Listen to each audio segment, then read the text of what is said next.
Selamat pagi anak-anak yang hebat dan luar biasa membanggakan.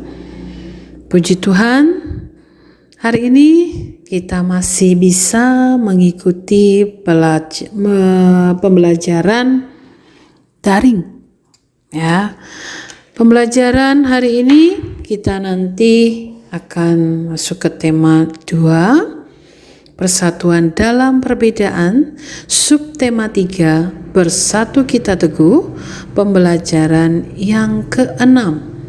Pembelajaran yang terakhir untuk subtema ketiga dan tema 2. Ya, kita akan nanti lanjut, berarti setelah pembelajaran 6 ini selesai, kita akan masuk ke tema ketiga.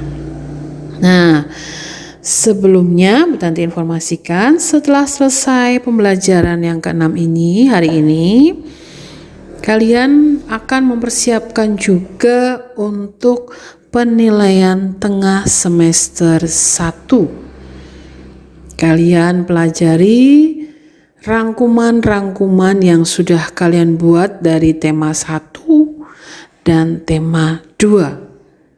Ya, kalian pelajarin itu dari pelajaran PPKN, Bahasa Indonesia, kemudian IPA, IPS, dan SPDP. Ini untuk yang tematik ya anak-anak ya. Kalian harus persiapkan itu. Nanti akan diumumkan kapan pelaksanaan penilaian tengah semester 1. Oke. Baik, itu sedikit informasi anak-anak. Mari kita mulai pembelajaran kita hari ini dengan berdoa. Kita siapkan hati dan pikiran kita untuk berdoa.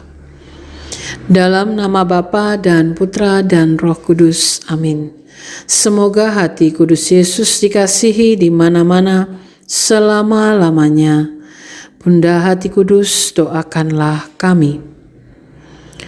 Allah Bapa kami, Tuhan Yesus menyiapkan diri dengan sungguh untuk menjalankan tugas perutusan dari-Mu. Dan para murid-Nya juga belajar sebelum mereka diutus ke seluruh dunia.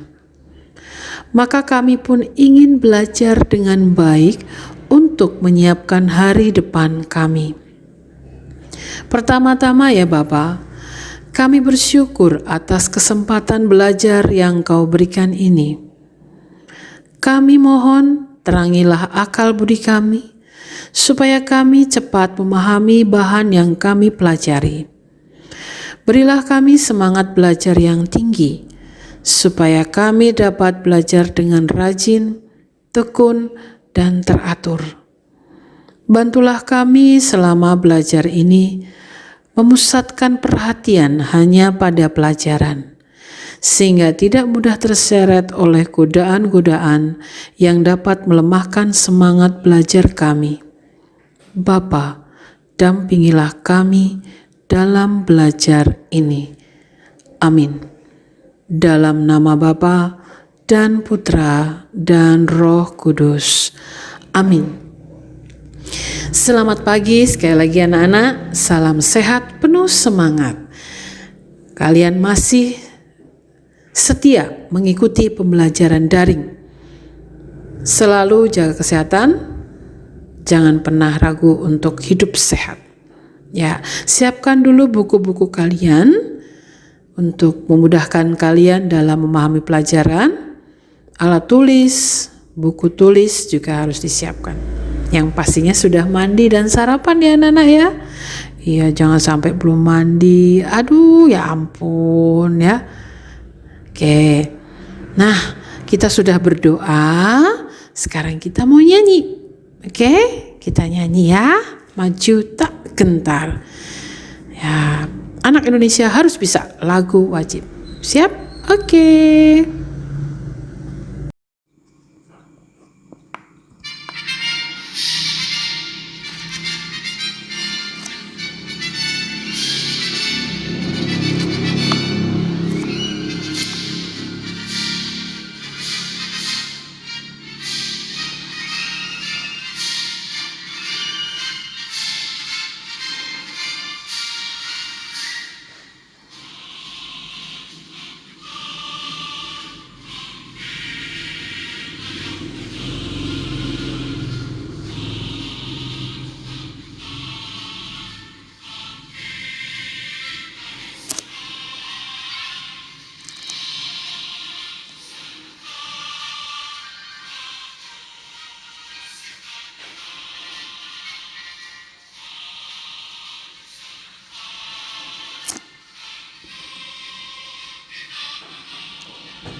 Nah, tadi kalian sudah menyanyikan lagu Maju Tak Gentar. Sengaja Bu Tanti perdengarkan juga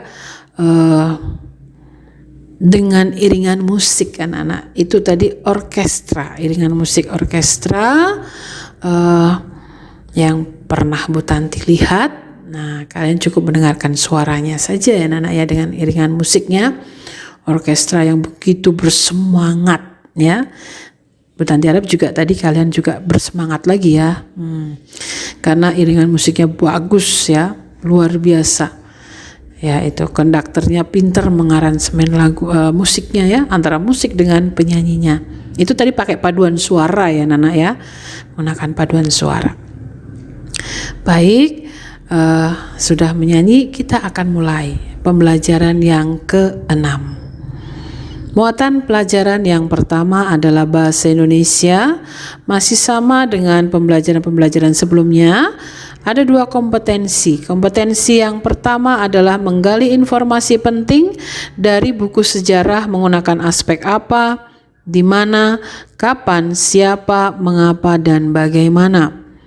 Yang kedua, memaparkan informasi penting dari buku sejarah secara lisan, tulis, dan visual dengan menggunakan aspek apa, di mana, kapan, siapa, mengapa, dan bagaimana, serta memperhatikan penggunaan kosakata baku dan kalimat efektif. Muatan yang kedua adalah pendidikan Pancasila dan kewarganegaraan. Ada 4 kompetensi. Yang pertama, mensyukuri persatuan dan kesatuan sebagai anugerah Tuhan Yang Maha Esa beserta dampaknya. Yang kedua, menampilkan sikap tanggung jawab terhadap penerapan nilai persatuan dan kesatuan dalam kehidupan berbangsa dan bernegara.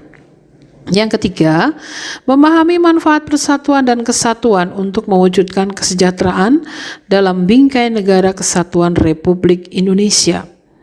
Yang keempat, menceritakan manfaat persatuan dan kesatuan untuk mewujudkan kesejahteraan dalam bingkai negara kesatuan Republik Indonesia.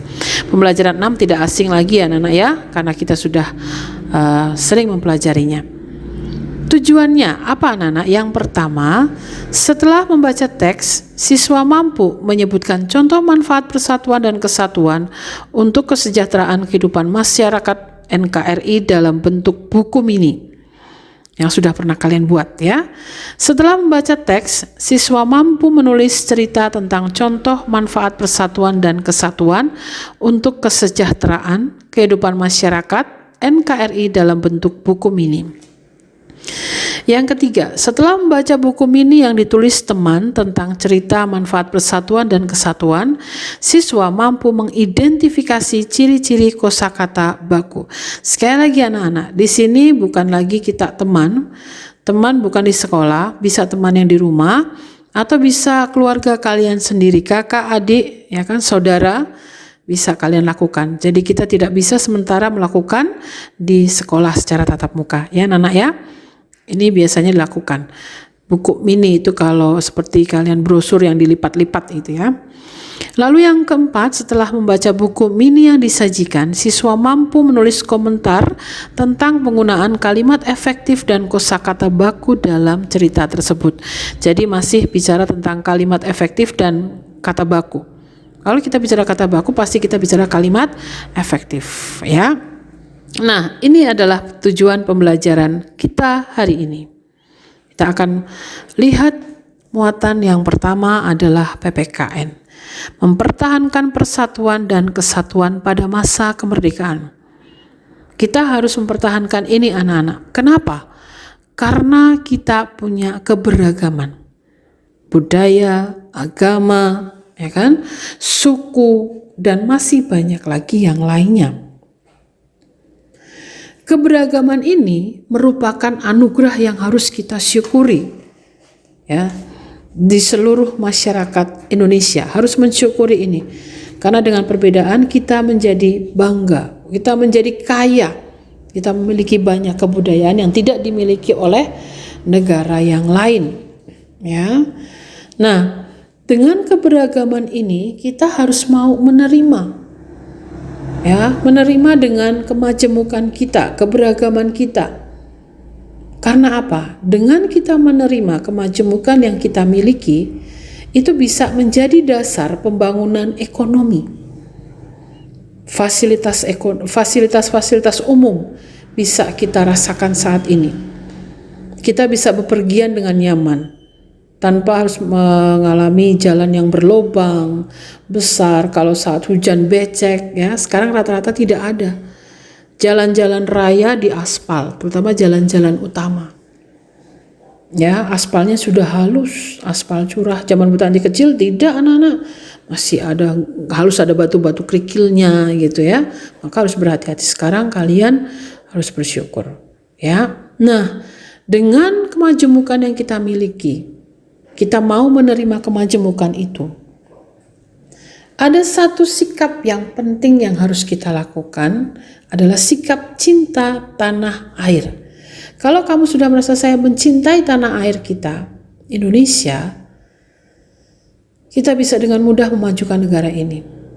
Kenapa? Karena sikap tersebut bisa dilakukan dengan mencintai dan bangga dengan produk dalam negeri. Itu saja, Nana.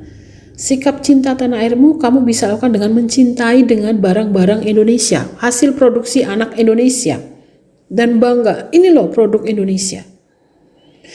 Seperti kemarin ini Bu Tanti melihat berita yang bulu tangkis, ya, pebulu tangkis yang mendapatkan emas di Tokyo. Ya, pasti kalian tahu ya.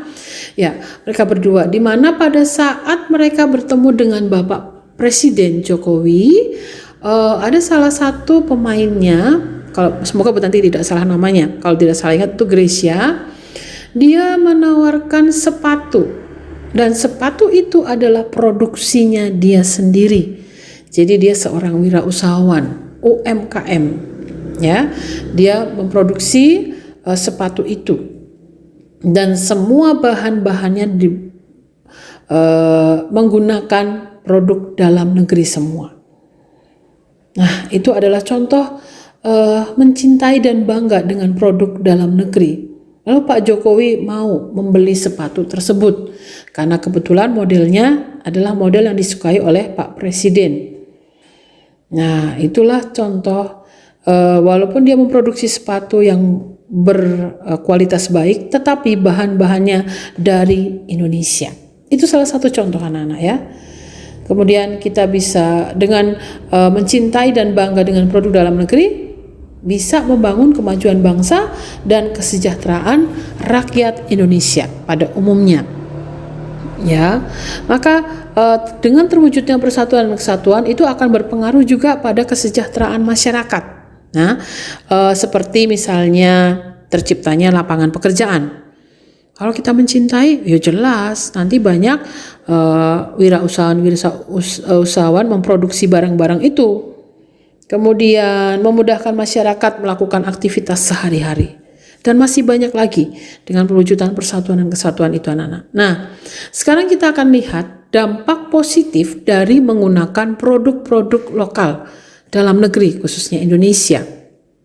Ya, produk dalam negeri meningkat. Jelas karena permintaannya meningkat, ya kan? Penduduk Indonesia banyak memesan. Yang kedua, menambah besar skala usaha dalam negeri yang tadinya hanya mungkin produksi sepatu sehari 30, nah bisa sehari 50 misalnya. Jadi kan semakin besar, anak-anak. Meningkatkan jumlah lapangan pekerjaan karena permintaan konsumen yang banyak, jelas membutuhkan karyawan tuh, anak-anak, maka menambah lagi karyawan. Itu sama aja meningkatkan jumlah lapangan pekerjaan, anak-anak ya. Kemudian menambah jumlah pendapatan nasional. Nah, dengan banyaknya pengusaha-pengusaha kecil itu menambah pendapatan mereka, kemudian karyawannya bertambah, mereka bisa membayar pajak, ya kan? Pajak itu bisa untuk membantu pembangunan nasional negara Indonesia. Kemudian produk Indonesia juga bisa menjadi tuan rumah sekaligus raja di negeri sendiri. Ini dampak positifnya kalau kamu itu bangga atau mencintai produk-produk dalam negeri, ya. Obat-obatan contohnya, ya kan, saya menggunakan obat yang produksi dalam negeri, itu sungguh hebat di situ, anak-anak ya. Baik, Nah, ini adalah cara yang lain untuk mempertahankan persatuan dan kesatuan pada masa kemerdekaan. Selain tadi yang mencintai produk Indonesia, mencintai tanah air. Caranya bagaimana lagi? Nah, di sini ada 7, menjaga keharmonisan antar suku, bangsa, dan agama. Wah, ini penting sekali anak-anak. Karena kita punya agama yang berbeda-beda, suku bangsa yang berbeda-beda. Ada ratusan suku, agama kita ada 6. Ya. Maka ini harus menjaga keharmonisan, adanya toleransi anak-anak ya. Yang kedua, meningkatkan semangat kekeluargaan dan gotong royong. Kekeluargaan, kalau di keluarga kita saling bertoleransi, saling peduli, maka kita dengan masyarakat pun kita akan dengan mudah melakukan kerjasama atau gotong royong di sini. Seperti yang ada pada gambar di sini anak-anak ya, sumbangan untuk bencana alam. Yang ketiga, memperluas pergaulan dengan orang yang berlainan suku, bangsa, dan agama. Kita tidak usah bingung, kita di sekolah saja, kita punya teman-teman yang berbeda suku, berbeda agama. Ya, kalian mau berteman dengan siapa saja, itu di sekolah. Di rumah, ya kamu lihat tetangga-tetangga kalian, tidak semuanya satu suku, tidak semuanya satu agama. Ya, walaupun kita tinggal di Jawa, jelas lebih banyak adalah suku Jawa. Ya, tapi masih ada suku-suku Tionghoa, suku Batak, ya kan, Ambon, dan masih banyak lagi.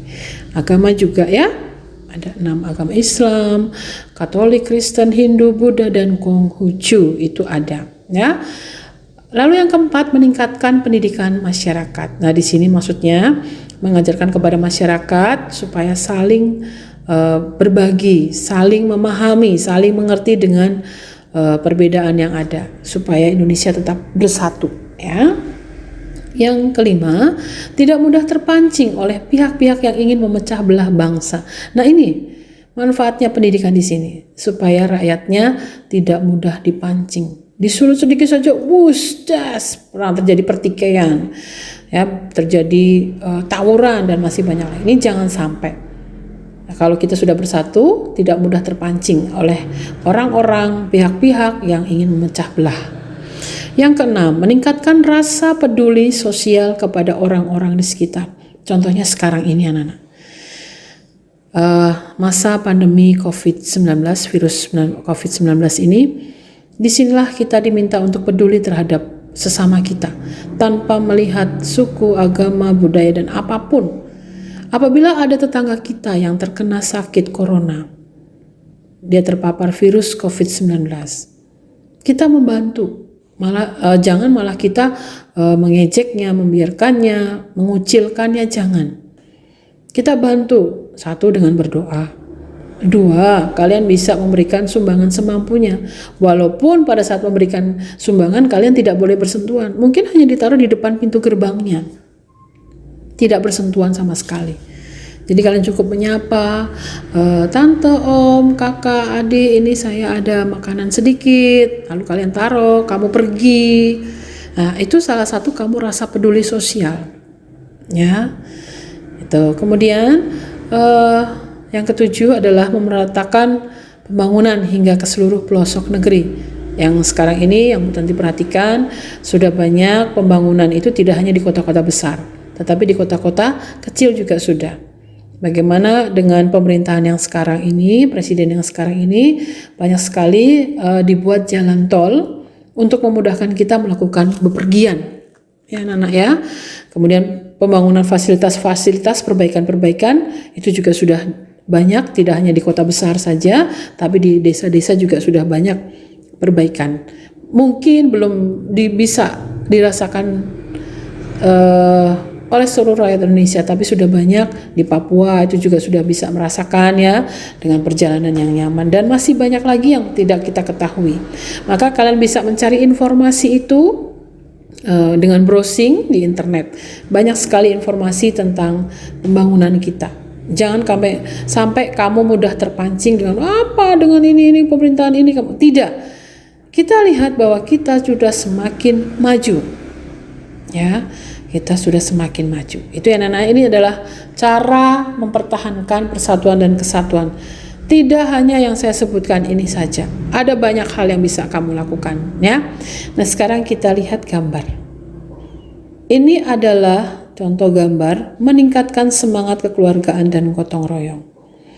Mereka mengumpulkan sumbangan untuk korban bencana alam. Kalau sekarang bencana alamnya adalah virus COVID-19 atau penyakitnya corona ini.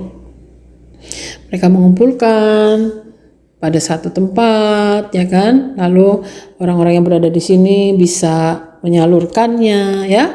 Ya, ini adalah contoh cara meningkatkan semangat kekeluargaan dan gotong royong. Nah, untuk pelajaran PPKN sudah selesai anak-anak ya. Ini tentang persatuan dan kesatuan. Nah, selanjutnya kita akan belajar untuk bahasa Indonesia. Ya. Pembelajaran bahasa Indonesia bicara tentang kata baku dan kata tidak baku dalam teks. Sudah pernah Bu Tanti ajarkan ya anak-anak ya. Kita hanya mengulang saja. Kita akan mengingat kembali beberapa kata baku yang sudah kamu pelajari sebelumnya. Ada banyak hal itu seperti contohnya antara yang kita ucapkan dengan penulisannya ternyata sangat berbeda. Itu ada sekali ya. Ada apotik ya kan. Sebenarnya tulisannya adalah apotek. Nasihat sebenarnya tulisannya nasihat gitu ya. Dan masih banyak lagi. Nah, antara ucapan dan penulisan berbeda, kalau kamu kebingungan, kamu bisa melihat pada Kamus Besar Bahasa Indonesia. Ini bisa dijadikan pedoman untuk kita menentukan ini kata baku atau tidak, ya. Kalau misalnya kata baku, aduh ini inisiatif. Inisiatif itu inisiatif atau inisiatif, ya kan? Itu kadang-kadang membingungkan kita. Nah, kamu bisa lihat di Kamus Besar Bahasa Indonesia itu. Nggak punya Bu? Ya bisa lihat, bisa browsing ya. Oke, kalau nggak pinjam di perpustakaan. Di perpustakaan daerah di Cilacap juga ada, di sekolahan juga ada. Kalian bisa lihat itu ya. Nah, sekarang kalau kita bicara kata baku, tidak baku, kita pasti bicara tentang kalimat efektif. Sekarang kita akan lihat ciri-ciri dari kalimat efektif. Sebenarnya sudah pernah anak-anak ya ciri-ciri kalimat efektif. Saya tidak akan membicarakan terlalu panjang lebar, kita hanya sekilas saja. Di sini ada kesatuan dan kesepadanan.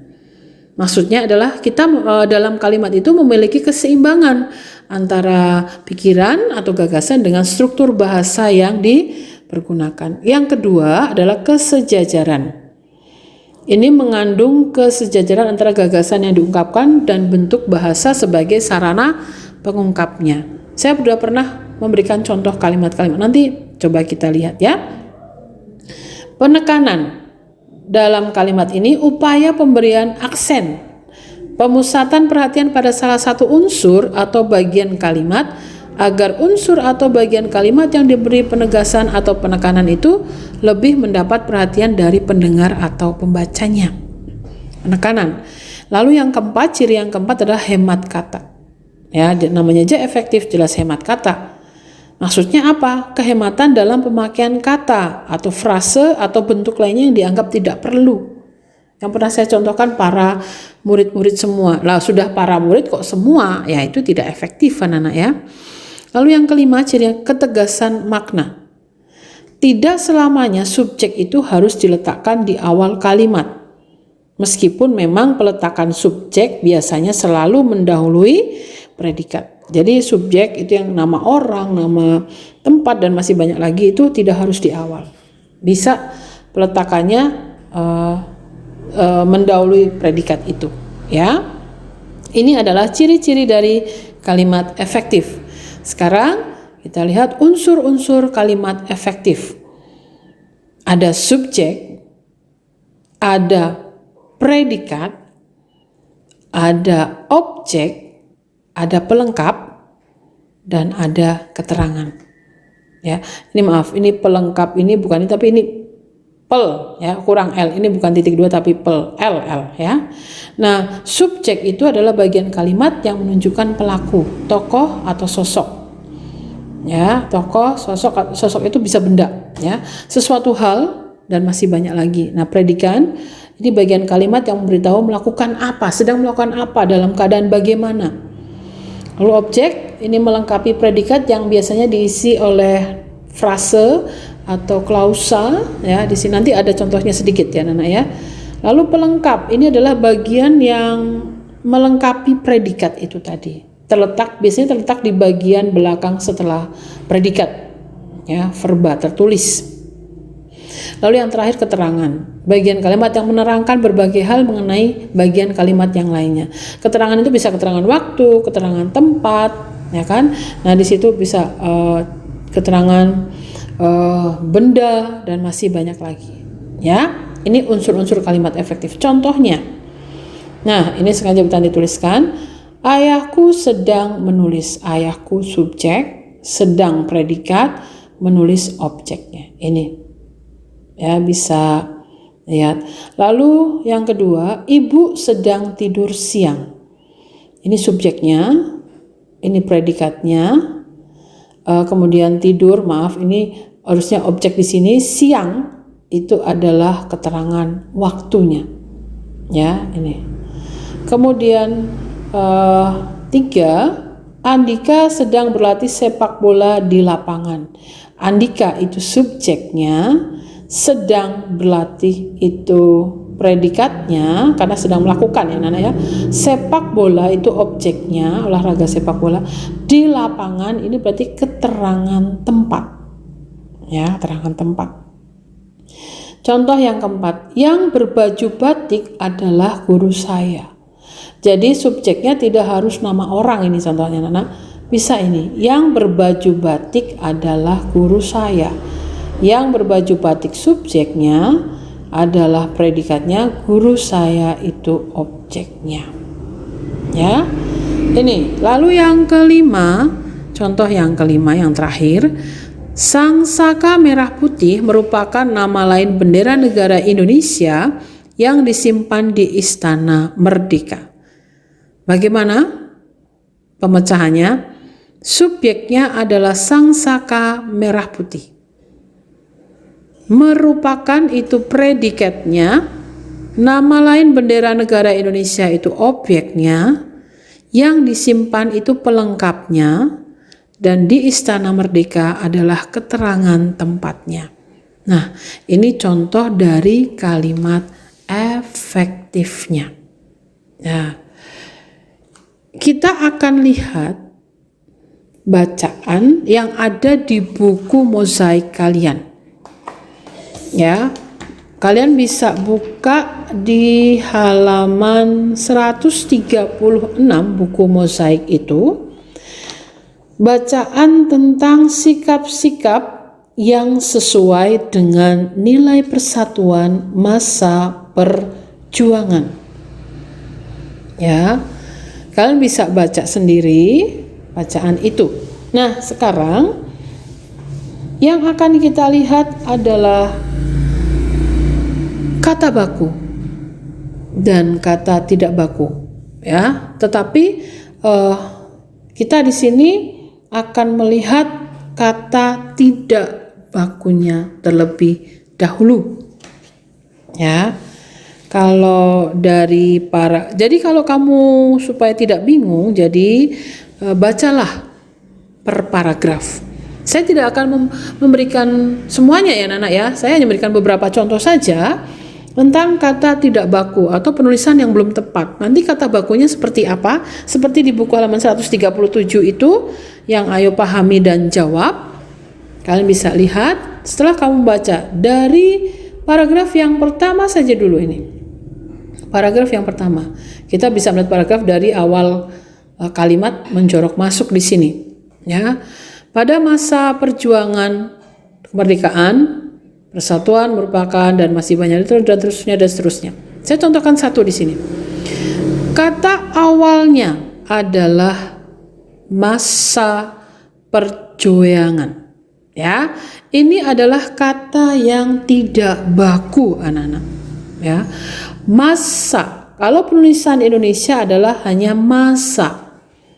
Ini tidak bakunya masa. Kata bakunya hanya MASA saja, S-nya tidak 2. Ya, di sini. Bentar.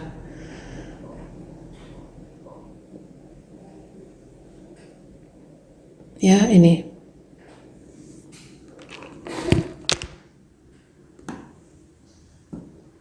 Bisa kamu perhatikan di sini ya. Masa, M-A-S-A. Apa makna kata masa di sini? Makna kata di sini adalah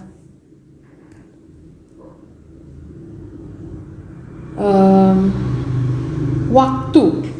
Ya, ini adalah maknanya adalah waktu, saat di situ ya, saat atau sesuatu. Lalu di sini perjuangan, bukan lagi penulisan perjuangan yang seperti ini anak-anak, tetapi sekarang lebih kepada perjuangan, bukan OE tetapi U ya. Ini kata bakunya ini menjadi U, ini menjadi U, perjuangan. Apa makna kata perjuangan di sini? Ini adalah merebut sesuatu atau usaha yang pernah dilakukan dengan penuh kesukaran dan bahaya yang begitu luar biasa. Nah, ini kemudian ini adalah kata-kata tidak bakunya ya. Kemudian kira-kira masih ada lagi nggak ya? Nah, itu tadi kalimat yang pertama. Lalu kalimat yang kedua, kamu bisa lihat salah satu bagian penting dalam menjunjung persatuan adalah kerelaan untuk berkorban. Tidak ada, semua sudah kata baku. Sekarang kita lihat untuk kalimat yang ketiga. Banyak pahlawan yang gugur di medan perang dan diasingkan oleh penjajah karena dianggap berbahaya. Kalimat ini, apakah ada yang tidak baku? Ada. Yang mana? Ya, betul sekali. Itu kata gogor di sini. Ya, bukan gogor, tetapi gugur yang betul. Ya, apa makna kata dari gugur? Maksudnya adalah meninggal dalam pertempuran. Ya, ini di medan perang di sini ya. Nah, kemudian selanjutnya kalimat yang keempat, mereka harus meninggalkan keluarga demi memperjuangkan negara. Adakah kata tidak bakunya? Tidak ada, ya, semua sudah betul. Kemudian, mereka mengalami masa penderitaan demi kepentingan bangsa Indonesia. Hampir sama ini tadi, tidak bakunya di sini. Ya. Tadi sudah ya, masa harusnya M-A-S-A. Itu makna katanya adalah waktu atau saat terjadinya di situ ya, saat. Ya, ini sedikit contoh anak-anak tentang sikap dari bacaan ini. Kita bisa mencari kata tidak bakunya, lalu kita bisa menentukan kata bakunya seperti apa. Gitu ya anak-anak ya. Ya, selanjutnya kamu bisa cari sendiri. Dan kemudian ada soal-soal di situ, bacaan nomor 1 sampai 5 kalian bisa cari sendiri. Nah, di sini Bu Tanti akan tampilkan sebuah bacaan potensi ekonomi negara-negara anggota ASEAN. Kawasan Asia Tenggara terletak pada jalur perdagangan dunia. Kawasan ini menjadi jembatan antara kawasan Eropa dan Asia Timur. Oleh karena itu, Asia Tenggara juga menjadi wilayah persaingan bagi pihak-pihak ingin memanfaatkan kedudukan strategis kawasan ini. ASEAN berperan sebagai wadah untuk menghindari persengketaan yang mungkin timbul. Dengan posisi yang strategi ini, tiap negara di kawasan Asia Tenggara juga memiliki kekayaan sumber daya yang kemudian menjadi kekuatan dalam perkembangan ekonomi negara-negara tersebut. Dari bacaan ini, kita bisa melihat ada beberapa kalimat yang tidak efektif dan kosakata tidak bakunya.